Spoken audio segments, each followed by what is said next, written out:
Hello, my name is Brian Wesley Johnson, and I want to welcome you to another edition of Soulivity Live. Every morning I meditate. Well, almost every morning I meditate.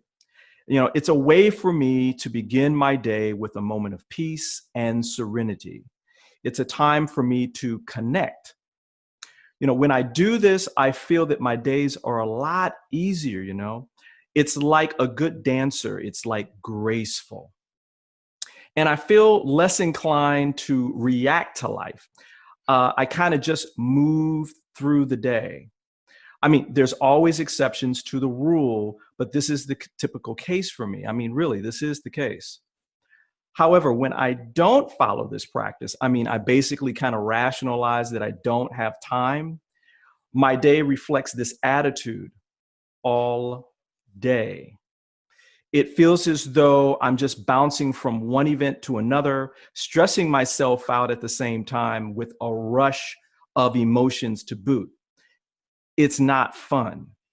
So why does this occur? Well, that's what tonight's show is all about. We're going to explore how being present and mindful in every moment can make your life a lot more enjoyable. You see, life is multidimensional. And once you learn that to become self-aware is the key to ultimate knowledge and wisdom, the answers you seek in life will come with a soothing calm. Trust me, they do and they will. This is why I'm pleased to have Francesca Maxime on the show tonight. She's a certified mindfulness meditation teacher, poet, and author, digital broadcast journalist, TV reporter, anchor, and host from New York City. She's currently working as special correspondent for PBS NewsHour. So over the next few minutes, she will help guide us through the process of learning how to deepen our connection with ourselves, supporting our journey to having a higher quality life. So with that, let's get Francesca on the show. Hey, my sister, how are you? Hey, Brian, how are you? I'm good. I want to remind everybody that we love questions. So if you have a question, just post it right here on the live feed, and we'll get to as many questions as possible during the show. So, Francesca, again, I'm glad you're here because this is such an important subject for me because I believe it's like a great way to start your journey toward like knowing your purpose. Wouldn't you agree with that? Yeah. So let's start from the beginning.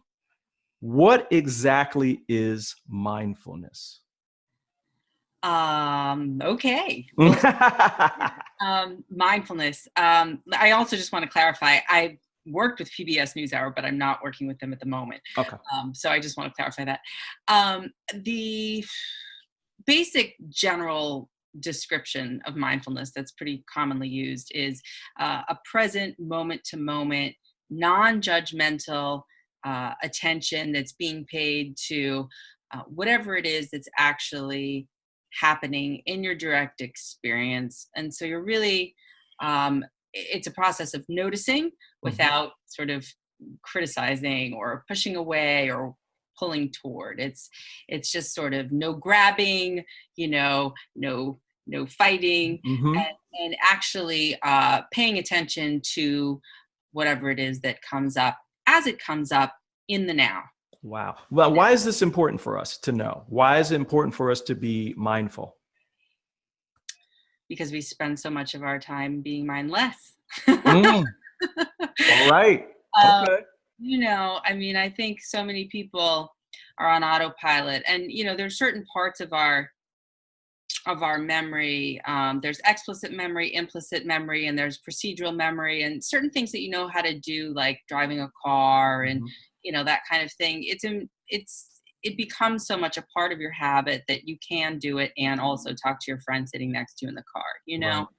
But really, we have a term called multitasking that's a fallacy. We can only ever place our attention on any one thing at any one given point in time. So our attention actually moves sequentially. Right. So when we're multitasking, we're really just sort of fragmenting our attention. Gotcha. We're actually pulling it apart in many different directions at the same time. So being mindful is a gathering of that attention, and it's a focusing of that attention on whatever the task is. And that task could be something like washing the dishes, or it could be preparing a report for work. It could be changing your kid's diaper, or it could be taking a walk and noticing what it actually feels like to be lifting your foot, moving that foot forward in space, and then placing that foot down. That's mindful walking. Gotcha. You know? As Wow. opposed to just like walking around and like, dogs with the squirrel, squirrel, squirrel, as opposed to like that, you're actually paying attention to what's going on. And you're noticing perhaps the sensations in your body Right. as they change. And the purpose of this, like I said, is really to really bring us into where we actually are and not where we aren't. Gotcha. I was going to ask you about that because it seems like I know when I don't meditate, right, and I don't stay in that present moment, I start criticizing myself. Well, that was the word I used, right? Non-judgmental attention, right? So you're bringing your attention to it. But, the funny thing is people assume that with meditation, they're going to have a mind that isn't discursive, which is not true. Right. That never happens. It won't happen to anyone watching and listening. Do not expect it to happen. Right. What can happen is that you will have an increase in your ability to sustain attention. And you will also have an increase in your ability to note when your mind wanders and or gets lost in thought, and you will be able to shorten the length of time in between when it wanders and when it comes back. I mean, it's inevitable because that's what our mind does. It's partly, it's like if your heart beats and your heart pumps and there are certain organs that are made to do certain things. So our mind is meant, it's a thinking machine. So we're not really trying to stop thoughts, we're changing how we relate to the thoughts. And so the idea is that we don't bring this critic or this story, which is all part of our limbic memory and our conditioning and becomes part of our personality. And then we get caught up in some other idea of the way it should be. Before you know it, we're off on running and we haven't really been wherever we are. Wow. And we don't pay attention to maybe the important things that we need to pay attention to, right? I mean, like, 'cause there's certain things that happen and that we're worried about maybe some future event when what we're supposed to do is pay attention to the here and now and the task at hand. The now is the only moment that we actually have, because it's funny when you think about it. Just think about what I'm going to say. It sounds weird, but Go for it. Weird is what we do here. The past and the future only exist as thoughts in your mind in the now. All right. Repeat that one more time. I want people to really get this. Repeat that one more time. So the past and the future only exist as thoughts in your mind in the now. Wow. For most people, including myself back, in the day, that is something hard to actually realize because we're producing it in this moment. Well, we think we're producing it, but if we look at ourselves being a larger web, then we realize that we're just part of a larger flow of experience. But that's another part of the conversation. But that's our next show. Yeah, that's our next show. Okay. I mean, I can go there, but I guess what I'm getting at is the idea of being anxious about something that hasn't yet happened in a way is kind of futile, because what we could be doing with the time that we're anxious about in the future is actually focusing on making something now actually manifest. Wow. And so it's really just a change in perspective. Now, I will go back to something you said earlier, which was when you try to meditate, which I appreciate the fact that you do make that effort in the morning. You said that critic or that inner judge or the mini me that likes to sit there and say me, you didn't do it, whatever. There's nothing wrong with you.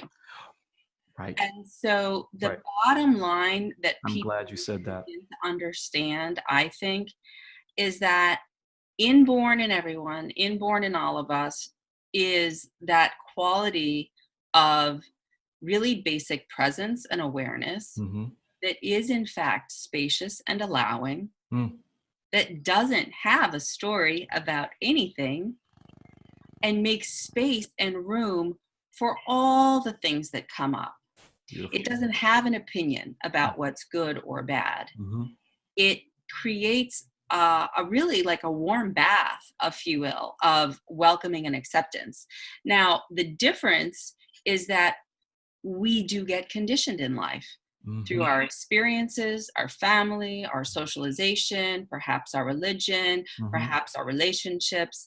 And all of those things affect us in a neurobiological way, Mm-hmm. in our memories, in our, emotional memory, our midbrain, and they all play into our evolutionary brain structures, Mm-hmm. which are geared toward warding and guarding against these kinds of, fight, flight, freeze, Right. and please responses Right. that are meant to keep us safe. Right. So what we're doing when the mini me chimes in is it's singing an old tune that Mm. we needed to know a long time ago Yeah. to keep us safe. Okay. And so it's actually just saying, hey, last time that happened when you were 5 years old, you had to do this thing that you're still doing now at 45 years old because Right. it was what worked for you when you were 5 to keep Mm-hmm. you safe. Right. And then you're like, wow, I never really thought about that because I thought I was that experience. Yeah. I didn't just realize that that experience was outside of me and separate from me, but that I had habit patterned it so much, that I reified it so much that now I think it's fused Mm-hmm. with the me, Mm-hmm. but it's not. So the mindfulness actually means remembering or cultivating. So what we're doing is we're uncoupling Mm-hmm. this inborn innate luminous awareness and this spacious quality from the conditioning, Right. which is, part of everyone's experience. Right. And we're pulling them apart so that we can say, okay, well, let me work on some of these habits. And it's not Mm-hmm. a willful, effortful working. Right. It's a noting, it's an awareness without judgment to Right. say, oh, right, there's that habit that I no longer need. Right. That, I'm responding to on a 12, on a scale of 1 to 10, to some trigger that was really only like a 3. Wow. And so when we look at that and we can gird ourselves in this basic goodness that we Mm-hmm. all have, Mm-hmm. then we can actually be a little bit more armed and empowered to look at some of this other stuff and do a little bit more of this work to sort of say, I'm just working on the conditioning. This Mm-hmm. program had this computer, this computer had this program running in it for a long time because it was what was needed. Now I got to download some new software, and update, upgrade, whatever it is. And so that's all we're really doing. And we're doing it without having a nasty opinion about it. Yeah, it sounds like through this process, we're creating the space, some vulnerability space within ourselves to look at these things that maybe in the past, because of conditioning and everything, we said, that's wrong. You can't do that. Yeah, the space is there. You're just starting to notice it. Right. Right. Oh, that's beautiful. See, everyone, this is why Francesca had to come on the show today. See, let's talk about some practicum. So in terms of the meditation, you teach this to others. Okay, when somebody says to you, Francesca, okay, what is meditation? What is, I know I'm trying to get to mindfulness, but what is this practice of meditation all about? Well, I think it's discovering your own awake awareness within that we've forgotten about. Mm-hmm. I think we live in a world where we are more identified with our ego personality than we are with our innate basic goodness. And there's a reason that can happen, like I just explained, Mm-hmm. but we are sort of like the Walking Dead. We go through life assuming that, well, I'm a housewife. Well, I'm a CEO of a company. I'm a gardener. I'm a a 20-year-old, Korean American. I'm a whatever it is. We have all these identifiers that we put on ourselves, and we walk through the world with this sort of armor in a way that is not flexible. It's kind of rigid. It sort of puts us into sort of categories and boxes. And, when we become then stuck on certain beliefs, which are thoughts that are hardened over time, that often go along with that personality, then we end up not being able to actually adapt appropriately to certain situations. So we become reactive as opposed to responsive. We don't have that sort of flow that life often requires of us if we're going to meet it on its terms, as opposed to trying to control life. So we have very much, especially in Western culture, the idea that like, I'm going to do it all. Like, let's hail West and, we'll make our fortune and, let's be independent. And nowadays it's like everybody has to be an entrepreneur because, we don't have like these 40-year careers that my grandfather did at the factory or, whatever. And so things are changing. And while there's a role to be played for our own, discipline and responsibility toward especially our livelihood and that kind of thing, it's not all of who we are. And so in teaching meditation, what the real goal is to familiarize yourself with that part of you that isn't attached to some other identity or concept or thinking mind. Because really what it comes down to is our mind, especially our left brain where language centers are located, it only gets to so much of things. We're leaving out the heart and the gut and the body, and we're leaving out really what we would call intuition, which is more of this knowing quality. It's a deep knowing of this is what's right. Or this is what's not right. And practicing meditation, you begin to trust that quality as opposed to having to go back up to the thinking mind and check, it felt like that was probably the right thing to do, but I better check with my rational mind. No, you got to cultivate it. You have to cultivate it. So this is where insights come into play and where you're just really, and that's why they call it a practice. You're practicing becoming intimate with yourself. You're giving yourself the gift of your own attention so that you're not pushing yourself away and saying, oh, I hate myself. I'm too fat. Oh, I couldn't have done this. I said this to this person and I'm really upset about it. Or I'll never get another job or another,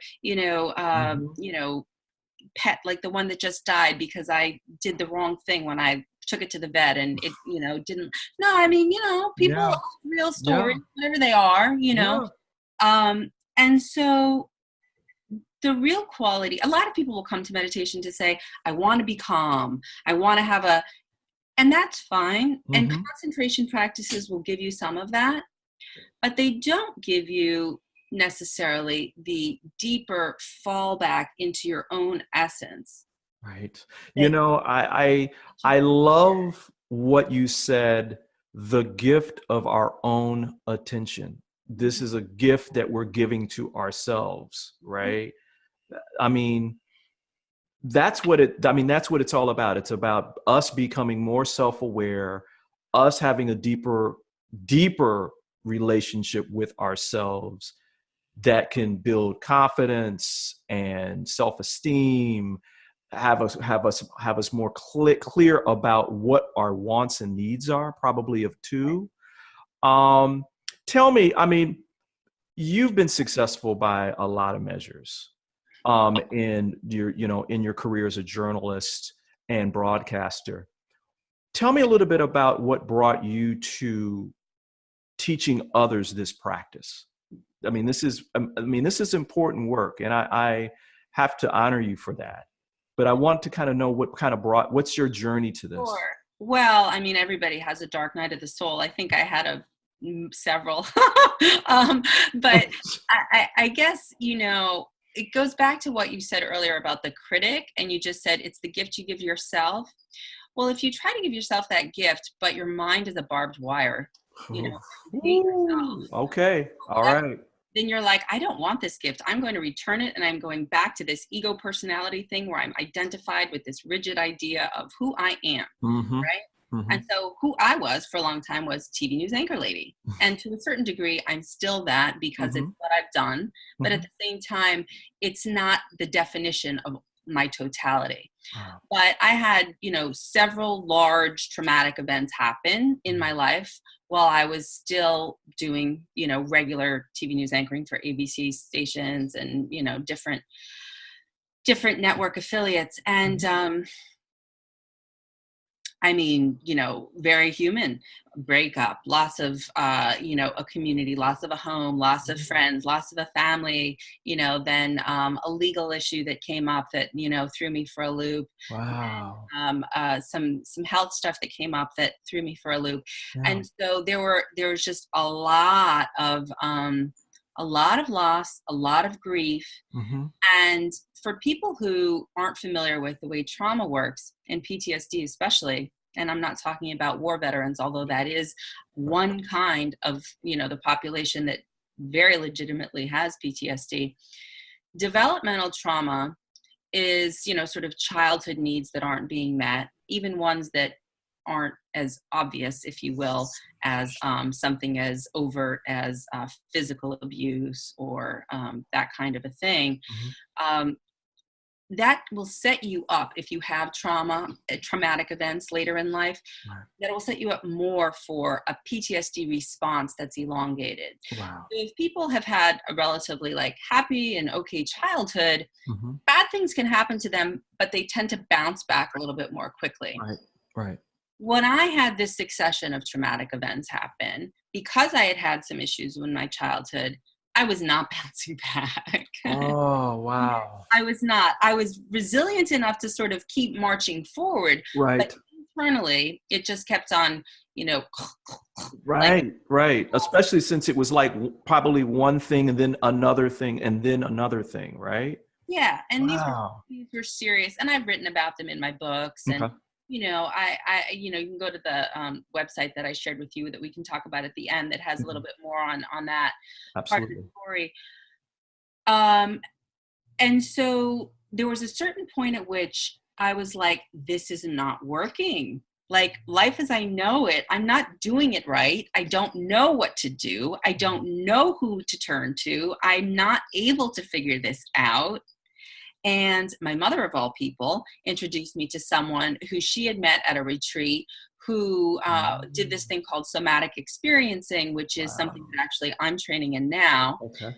which is how to release trauma that's stored in the body. And she was also a meditation practitioner. She wasn't a teacher, but she advised me to read a book that was called There's Nothing Wrong with You by a woman named Sherry Huber, who's a Soto Zen practitioner in California. Okay. And I did, and that just sort of set me on this path where I started to realize that, okay, here's the answer to everything. The answer not just to this habituated cognitive behavioral palliative change, but to this radical change of how you actually can shift perspective in terms of how and what you see is even possible. Because we spend a lot of time saying, how can I just fix this or make it just a little better or and we spend a lot of time trying to fix the external conditions. Well, if he weren't that way, or if my husband did this, or if my son, Hello. No. Never will that be sustainable. Right. Everybody wants to be happy. Right. We crave sense pleasures to make us happy, whether it's better sex, a better house, a better car, a better relationship, a better cheesecake, whatever it is. None of those things are lasting. Yeah. And it takes a long time to realize the futility in that. But once you get to a point where you can recognize that there is a source of lasting happiness that has to do not with an object that you could attain, but then will disintegrate because it's only ephemeral, but rather with the actual ability that you have within you to carry forward, to relate to things differently. So when crappy things happen, you're not overwhelmed. Okay. Good things happen, you're not like, give me more, give me more. Right. You know what I'm saying? You are okay with both. Yeah. That's this period of balance and equanimity and able to see things with perspective. Wow. That is peace. That is happiness. That is contentment. That is well-being.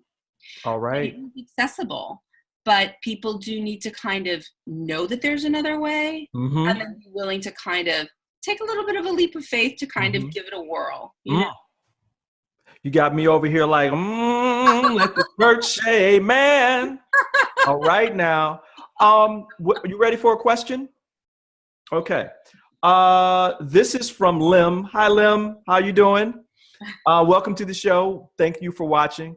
Lim is saying, I discovered that my negative voice fights very hard to be heard the more grounded spiritually I feel. It drives me nuts sometimes.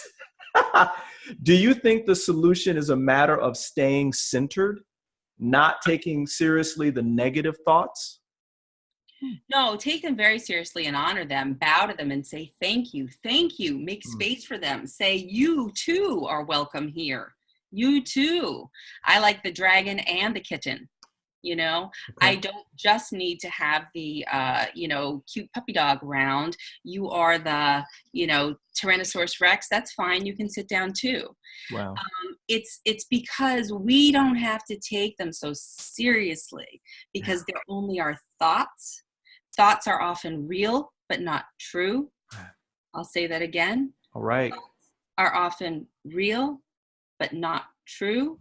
Talk about fake news. Well. And so you really have to realize that, wow, this is just a habit pattern. These are the top 40 that keeps on, going and going and going.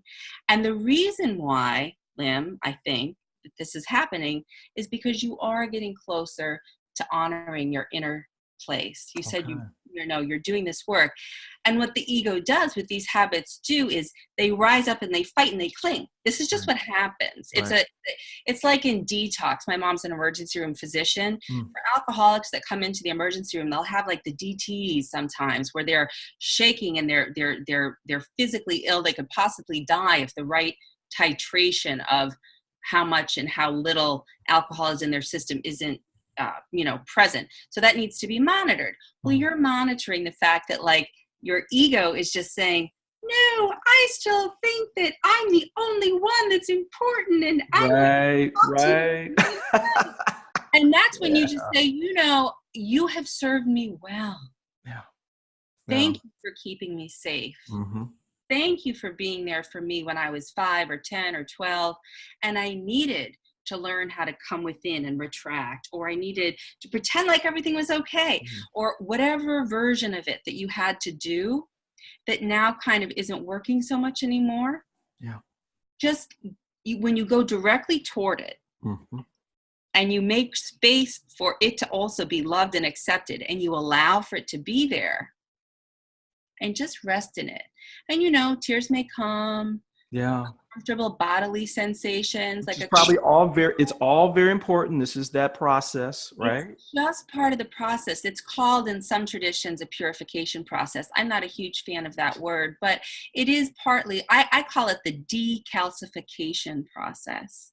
When you're in the bathtub and it gets all the white cakey stuff around there or whatever, it takes a while to kind of, it's like going to the dentist, he uses little tools. He takes his time to make sure that, all that stuff up there is nice and clean. And it's going to take a while to get rid of whatever it is that's built up over time.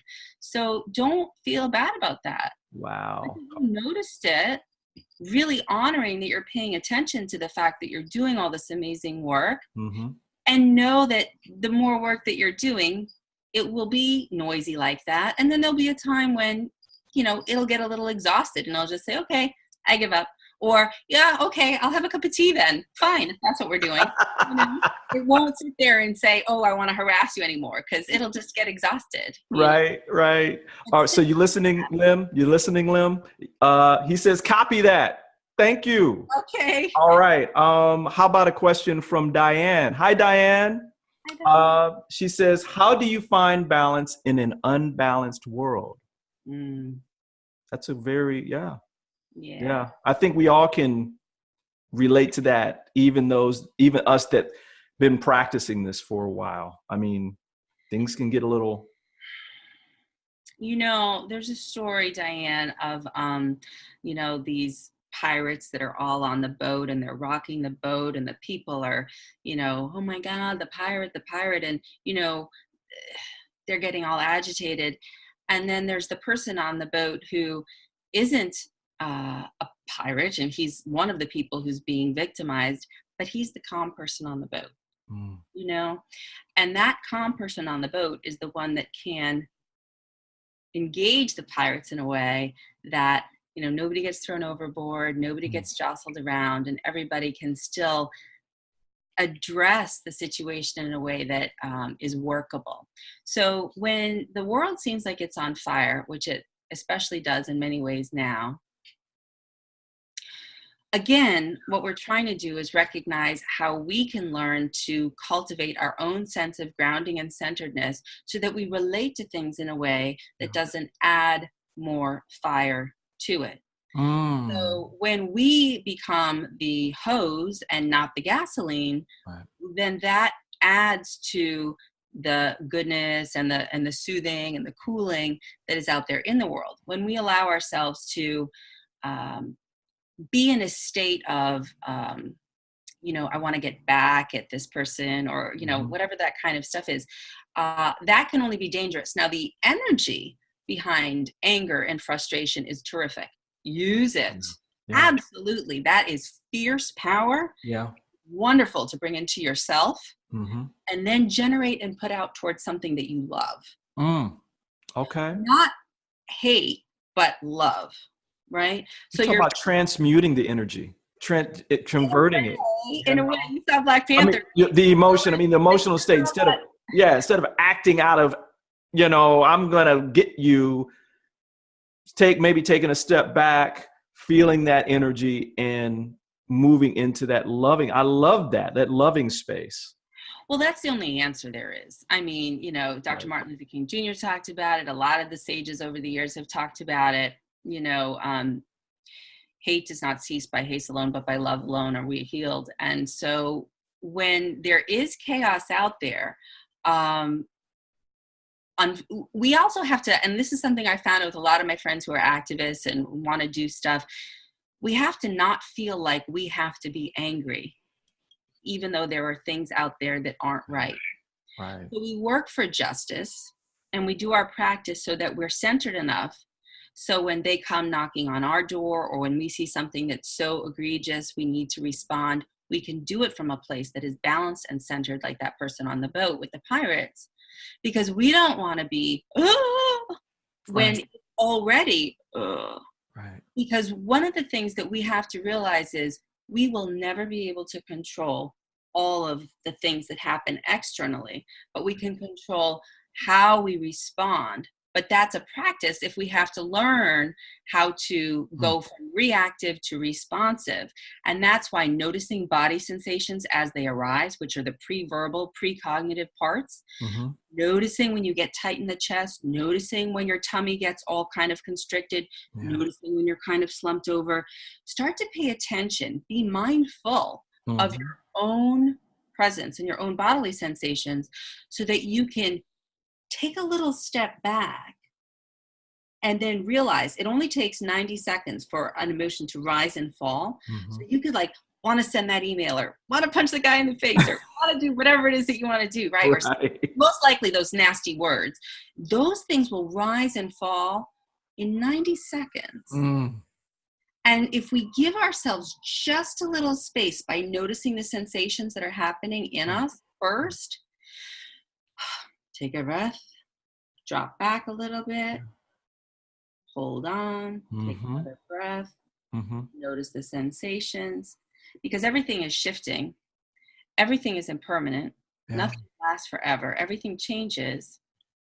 Then we can kind of give enough space to respond appropriately, because most likely we're also really just kind of responding from some other kind of triggering from something that happened a long time ago. But I will say that suffering, which is what, pain is inevitable, suffering is optional. All right. So the suffering part is, do we want to create a story out of this? And do we want to cling to that story? And if so, why? Are we amused by it? Does it really kind of like entertain us, or does it give us something to kind of, kibitz about or whatever? Or can we actually say, that's kind of a waste of energy. I'm better served by getting really, really familiar with what's inside with me and what's going on, and listening to myself and listening to my gut and what do I love, and then go do that. It could be you want to read books to kids after school. It could be that you want to go and run for office. It could be that you want to go fight for equal rights. It could be that you want to, say, what, I deserve to have a healthy body, so I want to go to the gym because it's actually what I want to do, not what somebody else told me to do. Right. It could be anything. Wow. But it's something that isn't laden with the nastiness of, well, an eye for an eye, it is that we're connected. And so it's that I'm doing the other part of the social justice equation. Yeah. I'm going to add in my element of what I know to be just, Okay. I love that. Does that help again, I think a lot of times we feel as though that the only way for us to act in a just way is to do stuff that's outside of ourselves.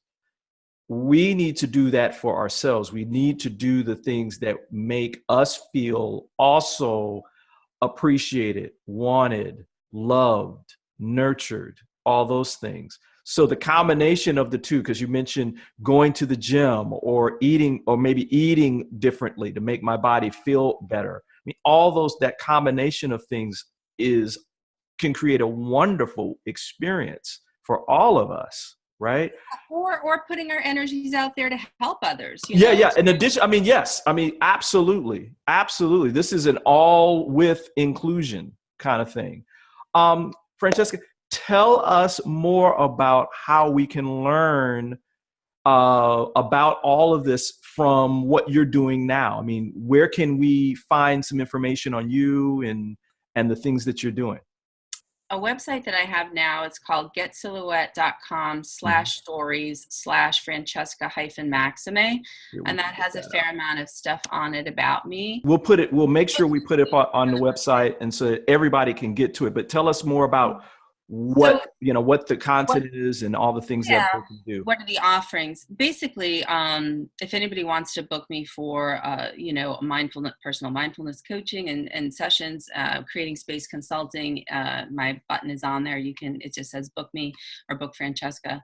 And I do the somatic experiencing and the mindfulness work integration, and sort of talk about what is it that you need, what are you looking to do? Is it more about trying to heal a particular trauma or incident? Is it something that you want to go from sort of surviving to thriving? So you're sort of looking for ways to process, well, I've been hanging on, but I really haven't been able to kind of vision forward. Is it more like I just kind of feel stuck and I'm not really sure why or how to move beyond that? It's really a lot of investigation as to what are our beliefs and where do they come from, and recognizing what our hardened thoughts are, which turn into beliefs, versus what's true. And so I think for a lot of folks, what I'm trying to offer is, I have meditation classes here in Brooklyn, but I don't know that anybody's in Brooklyn, but if you are, come on over. I'm starting to teach tomorrow night at Milk Bar Cafe in Park Slope, Brooklyn. And that's on 6th Avenue in Union, that location. And those are introductory mindfulness meditation classes. But I also do this personal one-on-one coaching and consulting with Creating Space Consulting. And basically, people just need to know that there's nothing wrong with you. Okay. And that there is a lot of conditioning that you bring into the world based on your circumstances and your environment and your experience. And that nobody deserves your own intimate, non-judgmental, unconditional warm regard than you. Because when you start with that, then you're able to plant the seed of your own goodness, tend it, watch it grow. But then that seed grows into a whole tree that can shade and house other animals and be feed for other things. You see what I mean? So Yeah. it's really a good investment, if you want to use financial language. And I can try to help people, give themselves a little bit permission, or maybe some specific skills and practices they can do that might help them. Self-compassion practices, forgiveness practices, Yeah. communication practices if they're having difficulty feeling understood with their partner or something like that. Variety of things we could talk about. Absolutely. So we could do this all day, but we don't have all day. I'm going to first say to our audience out there, listen, there are resources and support for you as you're going through whatever you're going through. Francesca is a great resource for you. So make sure that you check out the information on the website and get the support that you need. Second, I'm going to say, Francesca, thank you.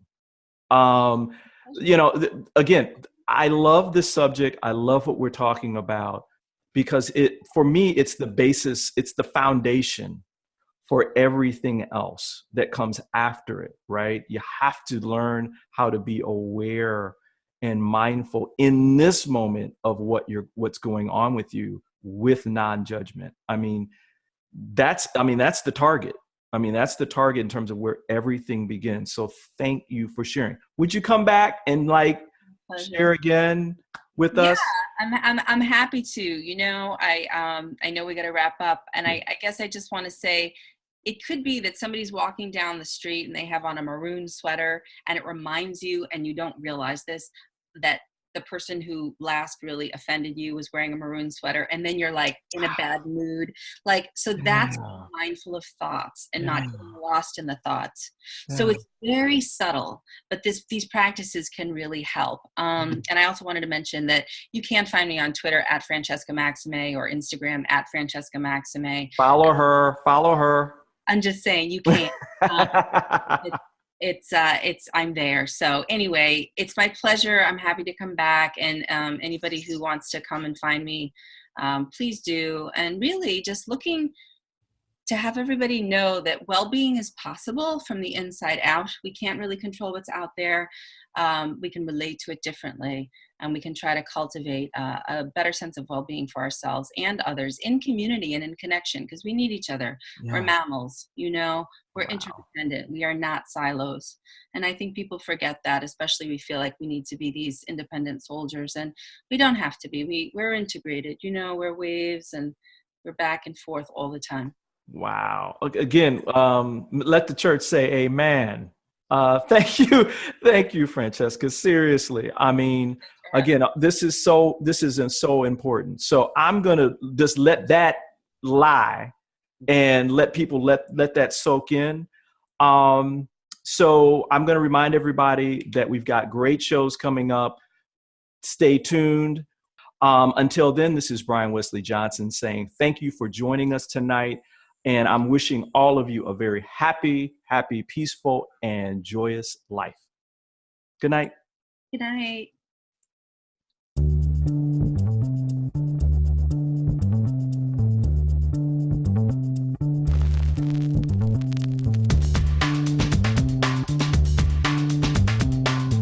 Inspiration 24 hours a day by downloading the Soulivity mobile application, available at Google Play and the App Store.